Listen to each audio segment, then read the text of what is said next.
begin by just giving a quick reading to the premises, the propositions for this evening, and because each night has a particular topic we'll be discussing. Tonight, again, Mr. Warner will be in the affirmative and Mr. Doughty in the negative. The topics for this evening are three. The first one is there will be a future literal 7-year tribulation which will precede the coming of the Lord. The second, there will be a future literal Antichrist who will persecute both Christians and Jews. And the third topic for this evening will be there will be a future literal mark of the beast without which people will be forbidden to buy or sell. So I remind you of the debate flow, the constructive or opening remarks, 50 minutes each. Again, because Mr. Warner is in the affirmative, he'll be going first, followed by a rebuttal section of 30 minutes each, and then concluding with a 10-minute summary or conclusion portion of the debate. Just want to mention one thing about questions that's particularly important for the audience. If the audience has questions they would like to ask the debaters, they need to write the question down and submit that question to me at my little desk over here prior to the conclusion section of the debate. That'll give me about 20 minutes to look over the questions to divide them up equitably so we can decide how they're going to be asked, and they need to be in by then, okay, and in writing so I can take a look at them. Okay, if no further ado, then we will ask Mr. Warner to please come up and begin.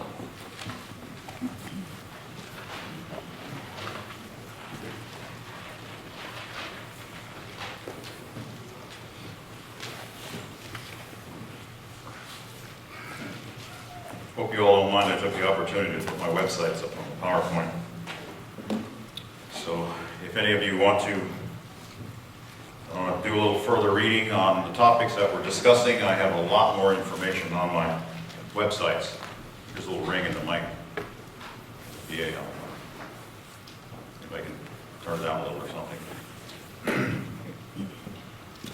The one that answers in Revelation, there's a great deal of articles on that website. There's a verse-by-verse study of the book of Revelation on there. There's also a translation, a new translation of the book of Revelation with commentary that I did. And so I just want you all to be aware of that. If you want to look at it, you're welcome to. Anything on there is free to download. The last one that PFRS.org, you may not know about, is the Pristine Faith Restoration Society. It's an organization I started several years ago. It's now run by a friend of mine. But it deals with a lot of areas of theology besides eschatology. It deals with baptism, it deals with Calvinism, it deals with many other topics, so you're welcome to look at those. All right, let me get right into the topic at hand. I'm supposed to talk tonight about the 7-year tribulation. One thing that you will recall that Brother Chuck said in his response last night, he said that he couldn't find the 7-year tribulation in the Bible. Well, I want to show him where it's located. Of course, he's aware of the 70th week, but I want to show it to all of you in the book of Revelation. So let's turn to Revelation chapter 11.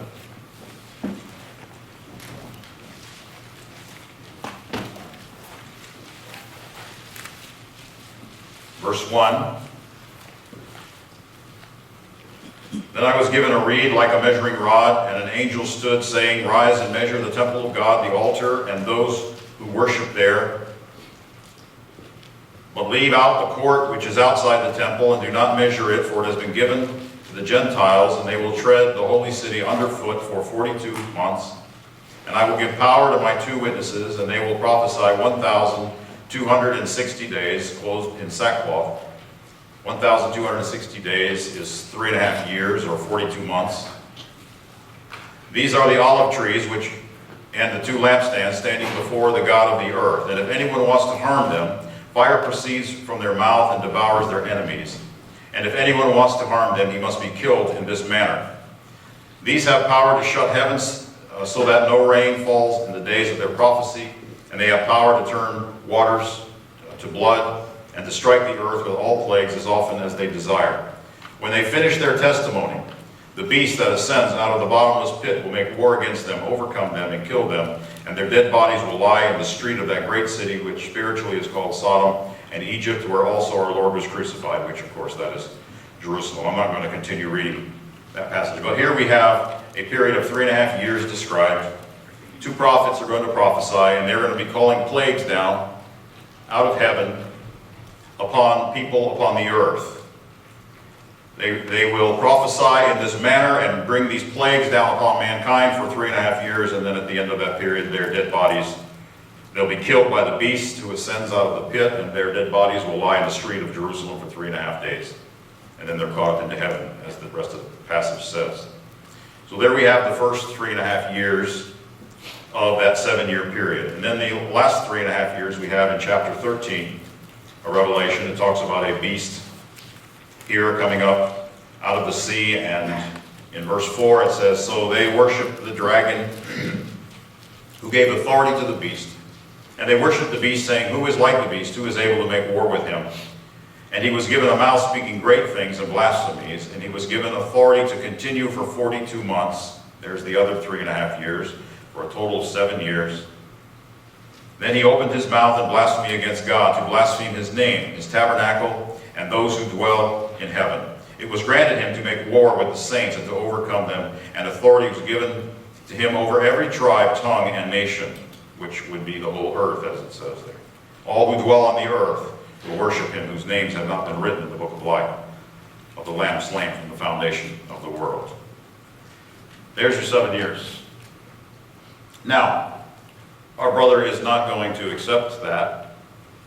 He's not going to accept, first of all, that it's future, and he's not going to accept that it is literal, that these are 2 actual people. Even though it says their dead bodies are going to lay in the street, they're going to be resurrected and caught up into heaven. So the argument tonight over this passage, or these passages, over a lot of material in the book of Revelation, over the Olivet Discourse, over the 70th week of Daniel in Daniel chapter 9, the disagreement that we have between us is whether these things are past or whether these things are future. So, here's how I want to approach this. Last night, I gave a talk on 1st and 2nd Thessalonians. I took 4 chapters that are sequential in Paul's epistle to the Thessalonians, where he describes the true eschatology and the doctrine of the second coming of Christ and the events associated with it. He talked in chapter 2 of 2 Thessalonians about a man called the man of sin. He's also called the son of perdition. That this man is the same person that we have described in chapter 13 of Revelation, who is worshipped, who Satan gives his power to for 42 months. What I'd like to do is show you and prove to you, at least to the best of my ability, that the Olivet Discourse, which describes the Abomination of Desolation, is the very same event.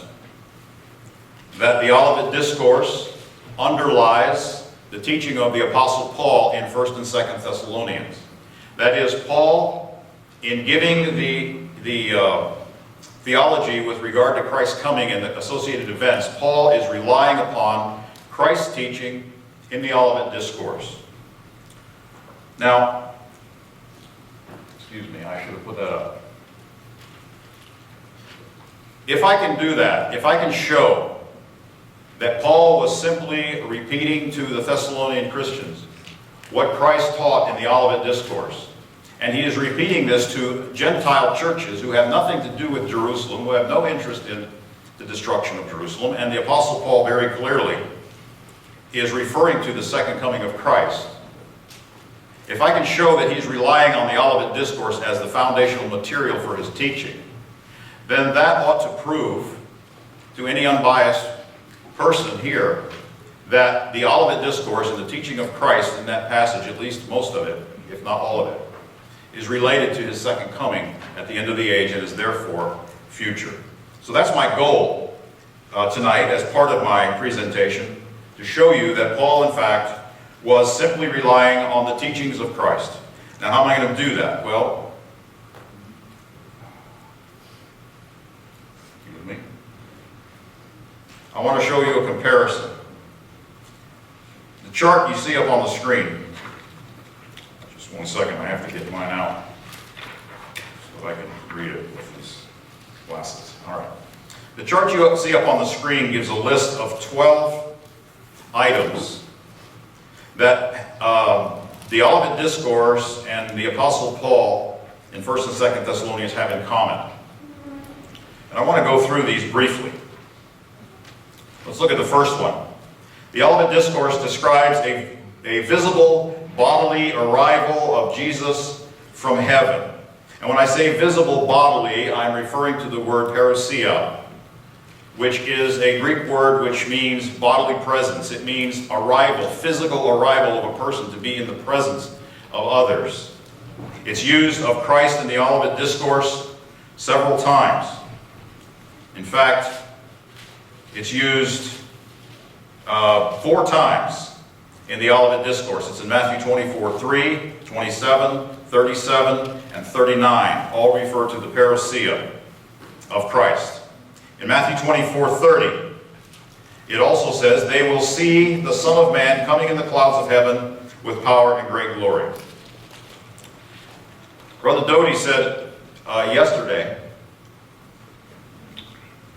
that Christ does not still retain his body of flesh in heaven. You all may remember that. I'd like to know what happened to his resurrected body, because he said to the disciples, he said to Thomas, "Put your finger in the holes in my hands." He said, "Stick your hand in my side and see that it is I."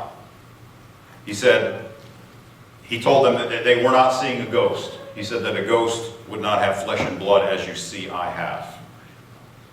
Or flesh and bones, excuse me, as you see I have. So when Christ came out of the tomb, he had a physical body. And when he ascended into heaven, the disciples saw him ascend into heaven. And the angel said, "This same Jesus, taken up from you, will so come in like manner as you have seen him go." And I would have to disagree with Brother Doughty when he says that Christ does not retain that body that was raised again out of that tomb. Without that body, he cannot come again in like manner as he ascended into heaven, because he ascended bodily into heaven. I also want to point out to you in Matthew 24:30, when it says, "They shall see the Son of Man coming in the clouds of heaven with power and great glory." That clause, Son of Man. Son of Man, you know what that means? It means son of Adam. Man, the phrase Son of God that we find throughout the Gospels is a reference to Christ's deity, but the phrase Son of Man is a reference to his humanity. The book of Hebrews says very plainly that Christ had to become like us in every way in order to do what he had to do on the cross for us.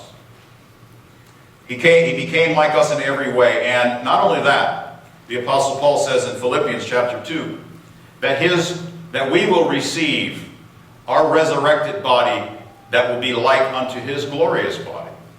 Our bodies will be conformed like unto his glorious body. Well, what is that glorious body like? It's the body that came out of the tomb. It's the body that Thomas handled. It's the body that still had the scars, the nail holes in the hands. Brother Doughty's second coming of Christ, there is no body. There's no physical body. I'm not saying that Christ's body today is exactly the same as it was before he died. It's obviously not. It's a resurrected body. It's the same kind of incorruptible body that we will have in 1 Corinthians chapter 15 when he talks about the resurrection there. So the point I want to make is that when the Bible says the Son of Man is coming in the clouds of heaven with power and great glory, he's coming as a son of Adam in the clouds with power and great glory. And being a son of Adam is a reference to his physical humanity. Therefore, when Christ comes in the clouds with power and great glory, in Matthew chapter 24:30, it is his physical, bodily appearance coming in the clouds of heaven. And that's why the word parousia is used in verse 27 and in other verses in this passage. Now, in 1 Thessalonians 4, we have the same thing. In 1 Thessalonians 4:16, it says, "For the Lord himself shall descend. And the pronoun himself there is not necessary, but it's added for emphasis. The Lord himself shall descend from heaven. The meaning is essentially the same. It's the same Jesus Christ that the apostles saw and handled after the resurrection. Now, the second item that these passages have in common is that these comings of Christ are both accompanied by angels. In Matthew 24:31, it says he will send forth his angels and gather together his elect. In 1 Thessalonians 4:16, it says he's coming with the voice of the archangel. That is the shout of the archangel. Both passages are accompanied by the trumpet blast. In Matthew 24:31, it says that he's coming with the sound of the trumpet. In 1 Thessalonians 4:16, it says with the trumpet of God. Living believers will be caught up in both instances. Matthew 24:31, it says the angels will gather together his elect. In 1 Thessalonians 4:17, it says we will be caught up together. In 2 Thessalonians 2:1, it talks about our gathering together unto him, using the same wording as we find in Matthew 24. In both passages, we have the assembled group joining Christ in the clouds. Matthew 24:30 and 31, they will see the Son of Man coming on the clouds of heaven, and they, that is the angels, will gather together his elect. In 1 Thessalonians 4:17, then we who are alive and remain will be caught up together with them in the clouds to meet the Lord in the air, describing the very same event. Both passages use the metaphor of a thief in the night. In Matthew chapter 24, verse 43, Jesus used this as a parable. He talked about the good man who, had he known in what watch the thief would come, he would have watched and not allowed his house to be broken up. The Apostle Paul says in 1 Thessalonians 5:1 and 2, that the day of the Lord so cometh as a thief in the night. And in fact, he said, you yourselves know that the day of the Lord so cometh as a thief in the night. Well, how would they know that? The Olivet Discourse. That's how they know that. That's how they know that. The wicked are taken by surprise in both passages. In Luke 21:35, and I'm going to come back to Luke 21 because one of the points that I want to make in this debate today is that Matthew 24 and Luke 21 are not parallel accounts. So many people make the mistake, and this leads to some of the conclusions that Brother Doughty has, which I believe are incorrect. And that is, they think that the discourse in Luke 21 is the same discourse in Matthew 24. It's not. The discourse in Luke 21 was given on the Temple Mount, on the temple grounds. The discourse in Matthew 24 was given on the Mount of Olives later that evening. So they're not parallel accounts, which means we don't have to harmonize them, that this is talking about this is talking about that. Right? We don't have to say the abomination of desolation must necessarily be the surrounding of Jerusalem by armies in Luke 21. He could be talking about two completely different things. And one of the points that I'm going to make as we proceed is that in Luke 21, Jesus absolutely described the destruction of Jerusalem in rather great detail. But in Matthew 24, he dealt only with the end of the age. Only with the end of the age. Now, let's continue. We have the wicked taken by surprise in both passages. In Luke 21:35, and this is from the section that I will show you is talking about the end of the age, because Luke talks about both in that or Jesus did in that discourse. He says, for it will come as a snare or as a trap on all those who dwell on the face of the whole earth. Matthew 24:39 says, they did not know until the flood came and took them all away. Both cases show that the wicked were taken by surprise, they were destroyed. In 1 Thessalonians 5:3, the Apostle Paul says that sudden destruction comes upon them and they shall not escape. In both passages, we have a warning against sleeping. Mark 13:36, which is a condensed version of the Olivet Discourse. He says, lest coming suddenly he find you sleeping, when he's warning the disciples to be watching for his coming. 1 Thessalonians 5:6, the Apostle Paul says, let us not sleep as do others, for those who sleep, sleep in the night. Both passages contain warnings against drunkenness. Luke 21:34, take heed, lest your hearts be weighed down with carousing and drunkenness. 1 Thessalonians 5:6-8, be sober. Those who are drunken in the night. And again, he says, be sober. Both passages contain commands to watch for Christ's coming and the signs that accompany it. Mark 13:35-37. Mark says it a little differently, and that's why I'm quoting it from Mark. But he says, watch therefore, and then at the very end of his discourse, he says, what I say to you, I say to all, watch. Now what does he mean by that? I say to all.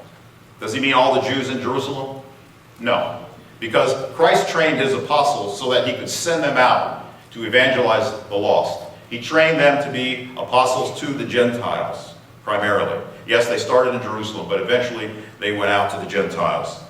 So when he says, what I say to you, I say to all, it's the same as what he said at the Great Commission, which was, go into all the world, right? Preach the gospel. He told them to baptize them in the name of the Father, the Son, and the Holy Ghost. And then he said, teaching them to observe all things whatsoever I have commanded you.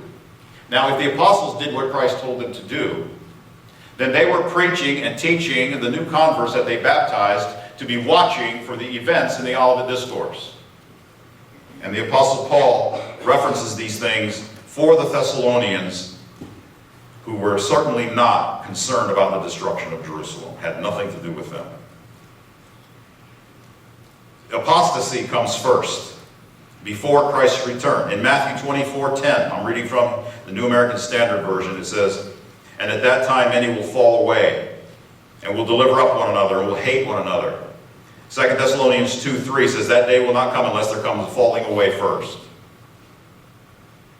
Both of these have the abomination of desolation. It's named that in the Olivet Discourse. Verse 15 of Matthew 24, when you therefore shall see the abomination of desolation spoken of by Daniel the prophet, stand in the holy place. The holy place is the temple. There's no question about that. 2 Thessalonians 2, 3 through 4, when the Apostle Paul is correcting their error, expecting Christ's return at any time, he says that the man of sin would have to be revealed first. The man of sin revealed, the son of perdition. And then it describes what he does. He sits in the temple of God, showing himself that he is God. That's the abomination of desolation.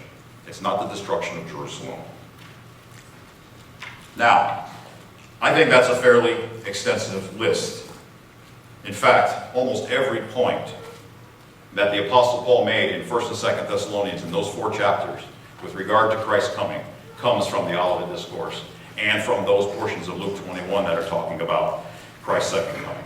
And if that's the case, then the Apostle Paul was simply reiterating Christian doctrine as it was taught to the apostles by Jesus Christ himself. Now, we talked a little bit last night about the word parousia. And I want to emphasize a couple of things about this word. First of all, it means physical arrival and bodily presence. It is never used in Scripture figuratively.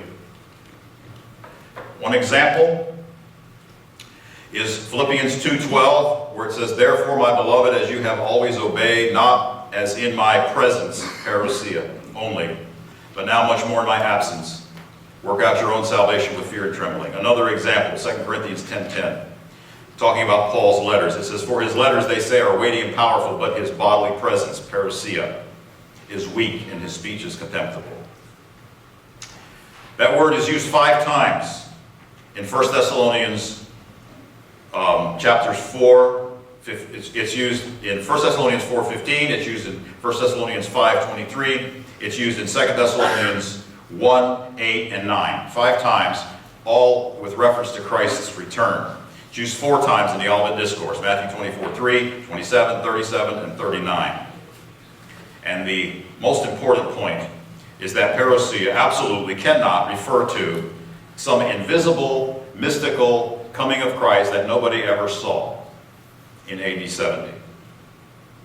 Now, we've compared the Apostle Paul's teaching on the second coming of Christ to Christ's own teaching, and we find there is no conflict here. But there's one point I want to make as I go on, and that is, there's one item in Paul's discussion that's missing from Jesus' Olivet Discourse. It's a very important item.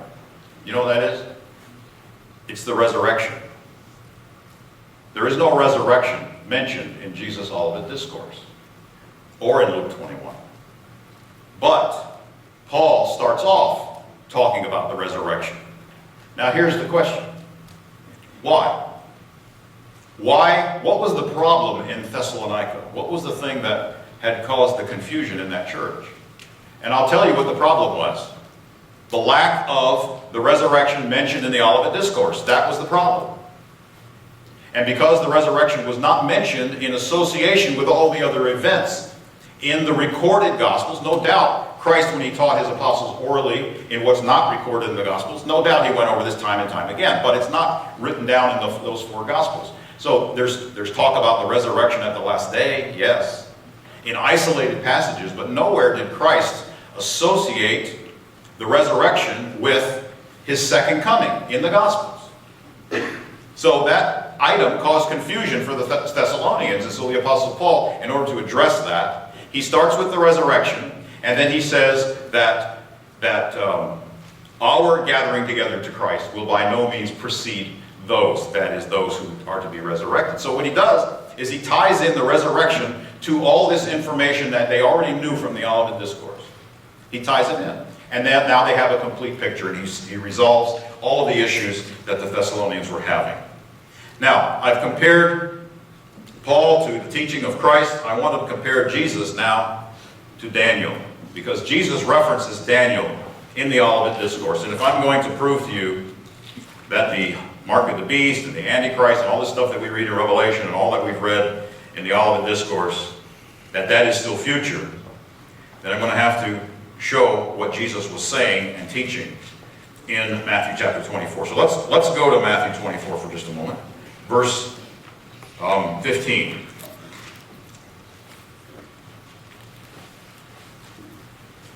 After giving a series of signs, and one of the things I want you to notice here in Matthew 24 before we get to 15, is that Jesus gave those 2 signs, those same 2 signs that Paul gave in 2 Thessalonians chapter 3. Remember, he said that day will not come unless there comes the falling away first and the man of sin is revealed.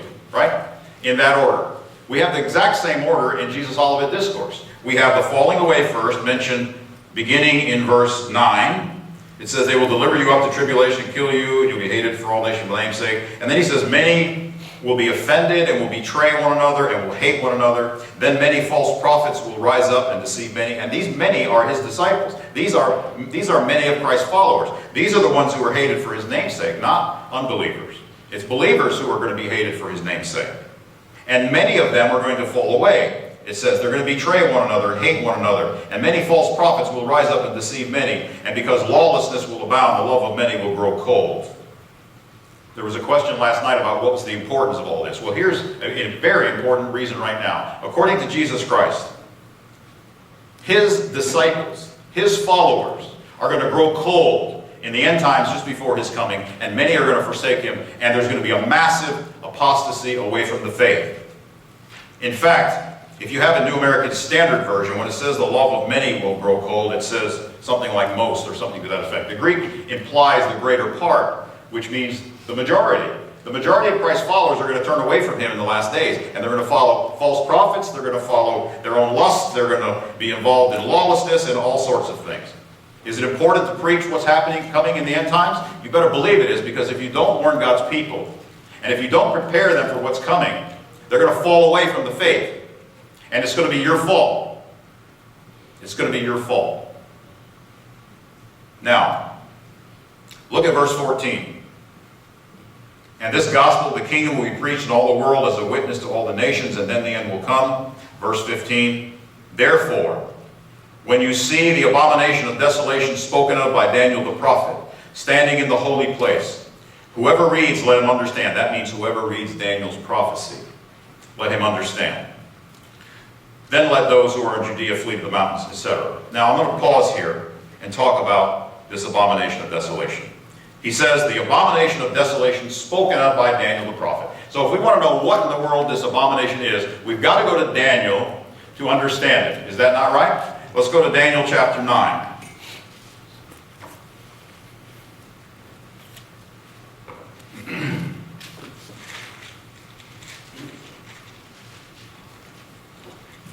This is the prophecy of the 70 weeks. We're all familiar with it, I'm sure. Verse 27 says, he will confirm a covenant with many for 1 week. I'll talk more about what that covenant is later, probably tomorrow. But in the middle of the week, remember I gave you 3.5 years and 3.5 years from Revelation, right? The two prophets prophesy for 3.5 years, then the beast will reign terror for 3.5 years. That's the middle of the week. That's when that transition takes place. But in the middle of the week, he will bring an end to sacrifice and offering. And on the wing of abominations will be one who makes desolate, even until the consummation which is determined is poured out on the desolate. Now, I want you to go over to chapter 11. Verse 31. And forces shall be mustered by him, and they shall defile the sanctuary fortress. That's the temple. And they shall take away the daily sacrifices and place there the abomination of desolation. That's the exact same phrase that we have in Matthew chapter 24. Now I want you to go to chapter 12 of Daniel. It says at verse 1, At that time Michael shall stand up, the great prince who stands watch over the sons of your people. And there will be a time of trouble such as never was since there was a nation even to that time. And at that time your people shall be delivered, everyone found written in the book. Now I want you to note that Jesus references this verse when he says that after the abomination of desolation there will be great tribulation, such as was never before and will never be again. He said that, and he's referencing it directly out of this verse. Note the presence of Michael as well, which we have in Revelation chapter 12, but we're not going to go there tonight. He goes on, he says, your people will be delivered, everyone found written in the book.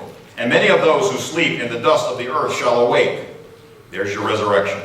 Some to everlasting life, some to shame and everlasting contempt. Those who are wise would shine like the brightness of the firmament, and those who turn many to righteousness like the stars forever and ever. But you, Daniel, shut up the words and seal the book until the time of the end. Many will run to and fro, and knowledge will be increased. Note, this is for the time of the end. Then I, Daniel, looked, and there stood two others, one on this river bank, and the other on that river bank. And one said to the man clothed in linen, who was above the waters of the river, How long shall the fulfillment of these wonders be? That is, how long until this time of trouble that is described here and the resurrection takes place. Then I heard one man clothed in linen, who was above the waters of the river, when he held up his right hand and his left hand to heaven, and swore to him who lives forever, that it shall be for a time, singular, times, plural, and half a time. 3.5 years. And when the power of the holy people has been completely shattered, all these things shall be finished. Although I heard, I did not understand. Then I said, My Lord, what shall be the end of these things? That is, when is this going to conclude? And he said to me, Go your way, Daniel, for the words are closed up and sealed till the time of the end. Many shall be purified, made white, and refined, but the wicked shall do wickedly, and none of the wicked shall understand, but the wise shall understand. That's why Jesus said, Let him who reads understand. And from the time that the daily sacrifice is taken away and the abomination of desolation is set up, that is counting from that time, there shall be 1,290 days, 3.5 years. Blessed is he who waits and comes to the 1,335 days, which is 45 days longer. We can talk about that another time. But you go your way till the end. Now note that, till the end, for you shall rest, and will arise to your inheritance at the end of the days. That is, at the end of the 1,290 days, counting from the time the sacrifice is stopped and the abomination of desolation is set up. There are 1,290 days until the resurrection of Daniel and all of us, and the inheritance is received. 1,290 days. Now, what I would like to know is if the abomination of desolation occurred in AD 70, then why wasn't Daniel resurrected to receive his inheritance 1,290 days later in AD 73? That's what I want to know. The fact is, there's absolutely no question that Christ was basing his Olivet Discourse on the book of Daniel. He references Daniel at least 3 times. Once by name, but at least 2 other times by quoting or speaking almost the same words. Now, let me move on to my next slide. How much time do I have left? 17 minutes. I want to do a comparison of something in the Olivet Discourse. Go back to Matthew 24, please. Yesterday the topic came up about the end of the age, and our brother said that there was he referred to the end of the Jewish age and then the end of the Christian age. I'm here to tell you there's only one end of the age that's mentioned. Not only that, I'll prove to you later, probably in my rebuttal if I have time, that when the disciples talk about this age and the age to come, they were always talking about, and this was before AD 70, they were always talking about a transition that occurred at the second coming of Christ when we would receive our inheritance. Which means there was only one age spanned during the disciples' lifetimes prior to AD 70 until the second coming of Christ. I'll prove that point later. I just wanted to briefly mention it right now. Now, in Matthew chapter 24, the disciples asked Jesus a very important question.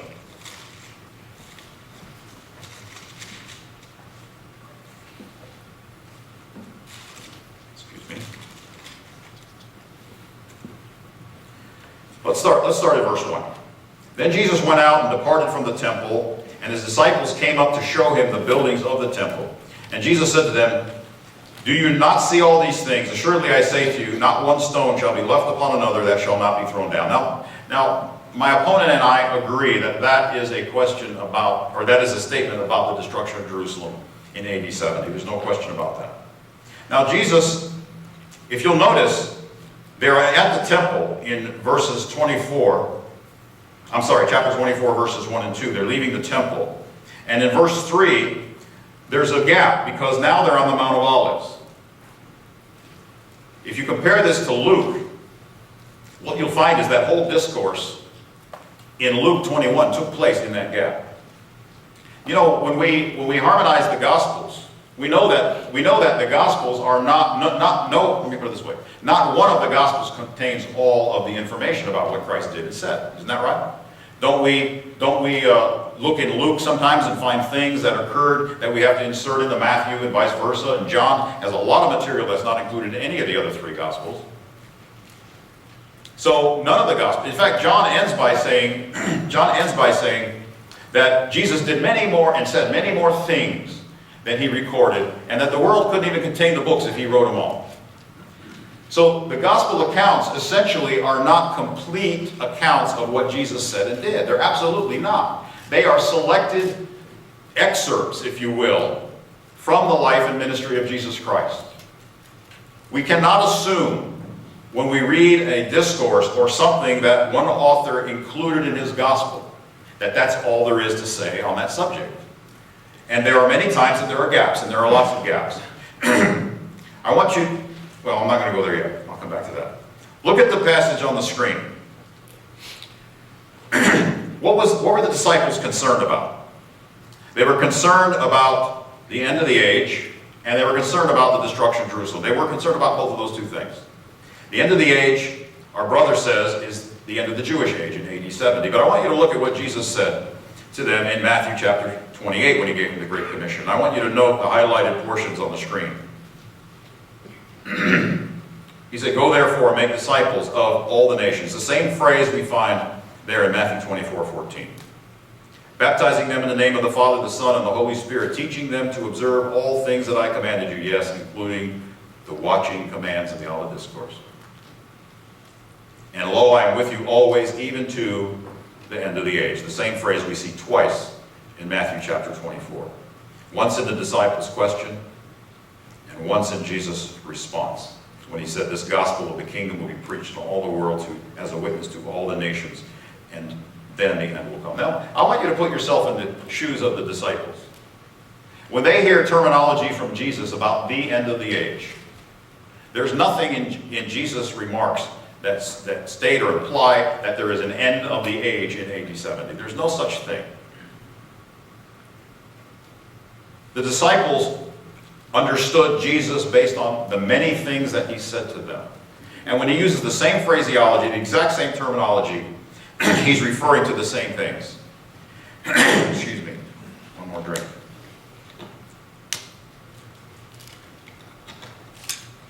Now, in the time I have left, I have 12 minutes left.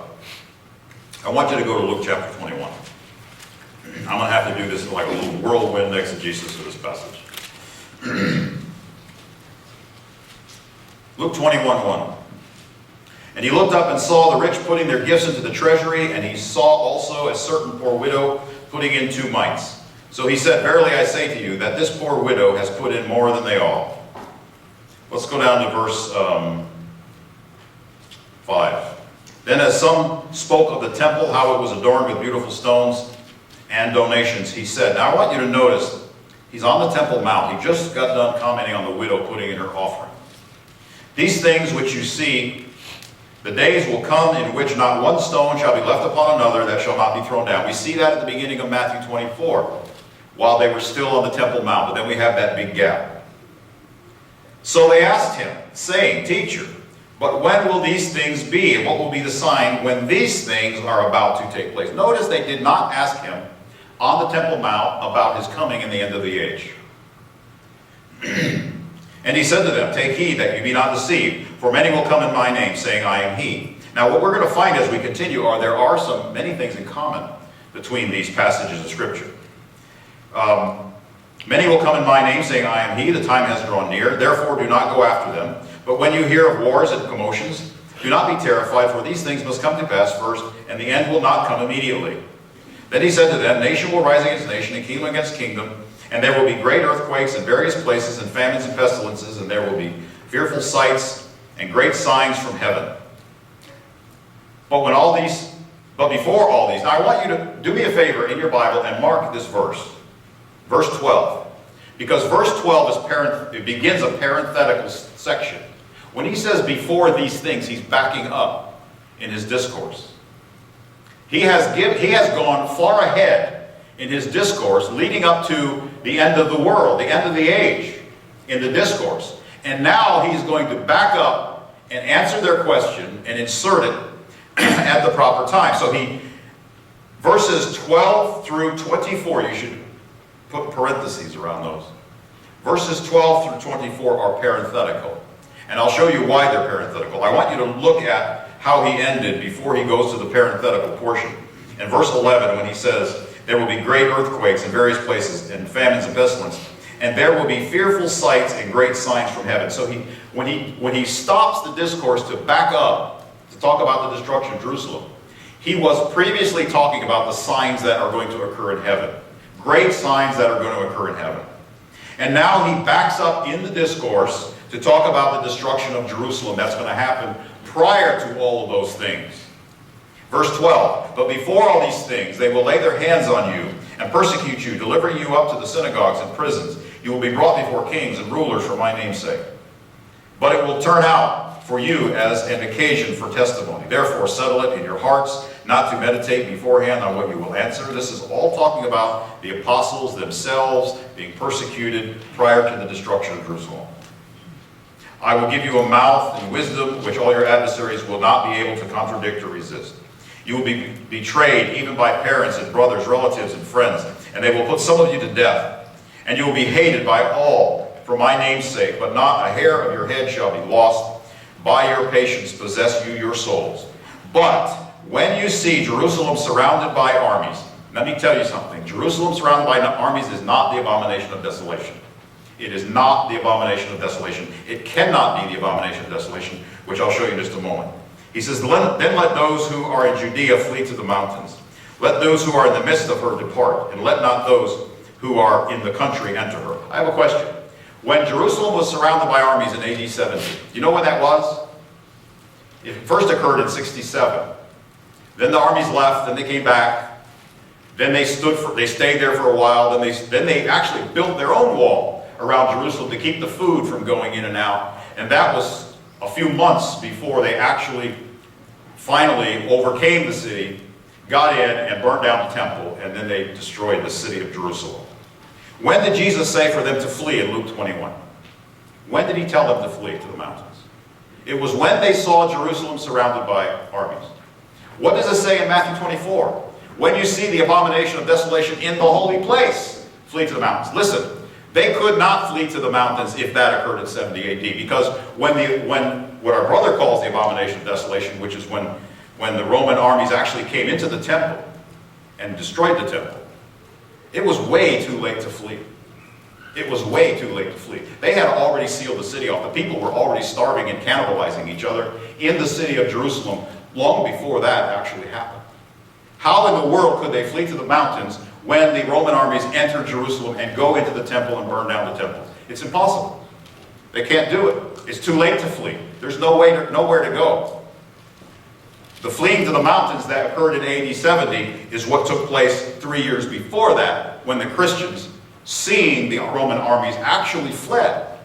They all got out of there because of what Christ said here in this passage in Luke 21.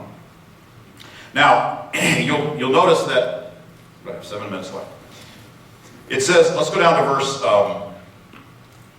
verse 22. For these are days of vengeance, and all things which are written may be fulfilled. And woe to those who are pregnant and those who are nursing babies in those days, for there will be great distress in the land, and wrath upon this people, that is the Jewish nation.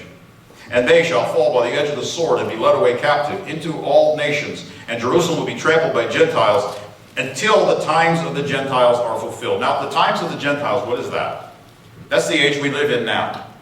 The times of the Gentiles is the time in which the Gentiles are being presented with the gospel and they're being baptized and added to Christ's church.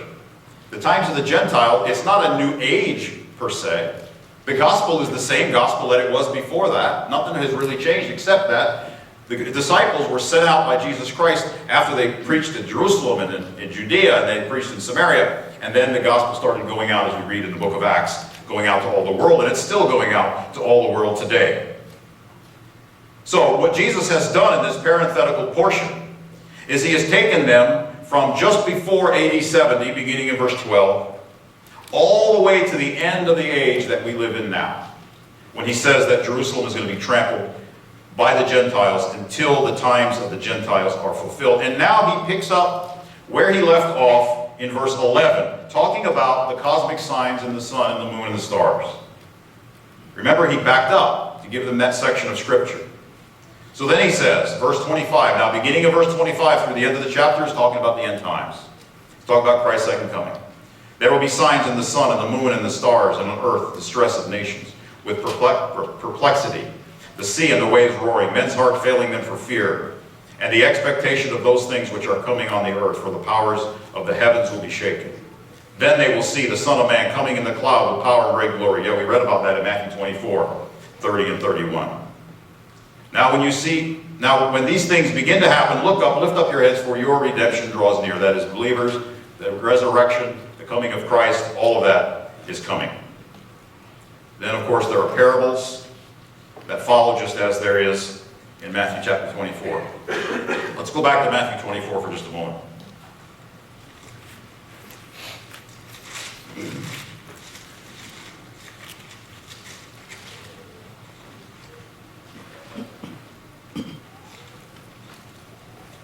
I know that the subject of Jesus' statement, this generation shall not pass until all these things are fulfilled, is going to come up. And I'm going to reserve that for my rebuttal because I'm sure our brother's going to bring it up. So I don't want to take away from my presentation time, and I don't have time to do it either right now. Matthew 24 continues with a series of parables about watching for Christ's coming. Matthew 25 continues with a series of parables. We have the parable of the wise and foolish virgins. We have the parable of talents. And then in verse 31 of Matthew 25, it says this: when the Son of Man comes in his glory, and all the holy angels with him, then he will sit on the throne of his glory, and not before. It doesn't say not before, that's my added comment. Then he will sit on the throne of his glory, and all nations will be gathered before him. And he will separate them from one another as a shepherd divides the sheep from the goats. And he will set the sheep on his right hand and the goats on the left. Then the king will say to those on his right hand, "Come, you blessed of my Father, inherit the kingdom prepared for you from the foundation of the world." When do we inherit the kingdom? When Christ comes with all his holy angels in glory. That's when we inherit the kingdom. And he tells them why. For I was hungry, you gave me food. I was thirsty, you gave me drink. I was a stranger, you took me in. I was naked, you clothed me. I was sick and in prison. Or sick and you visited me. I was in prison and you came to me. And the righteous will answer him, saying, Lord, when did we see you hungry and feed you, or thirsty and give you drink? When did we see you a stranger and take you in, naked and clothe you? Or when did we see you sick or in prison and come to you? And the king will answer and say to them, Assuredly I say to you, inasmuch as you did it to one of the least of these my brethren, you did it to me. Then he will also say to those on the left hand, Depart from me, you cursed, into everlasting fire, prepared for the devil and his angels. For I was hungry, you gave me no food. I was thirsty, you gave me no drink. I was a stranger, you did not take me in. Naked, you did not clothe me. Sick, and in prison, you did not visit me. Then they also will answer him, saying, Lord, when did we see you hungry or thirsty or stranger or naked or sick or in prison, and did not minister to you? Then he will answer them, saying, Surely I say to you, inasmuch as you did it not to one of the least of these, you did it not to me. And these, that is the wicked, will go away into everlasting punishment, but the righteous into life eternal. I want you to notice the connection between life eternal and the inheritance of the kingdom. Life eternal in verse 46 is the same thing that we read about in verse 34. Then the king will say to those on his right hand, Come, you blessed of my Father, inherit the kingdom prepared for you from the foundation of the world. I have a minute left. I'll end with that.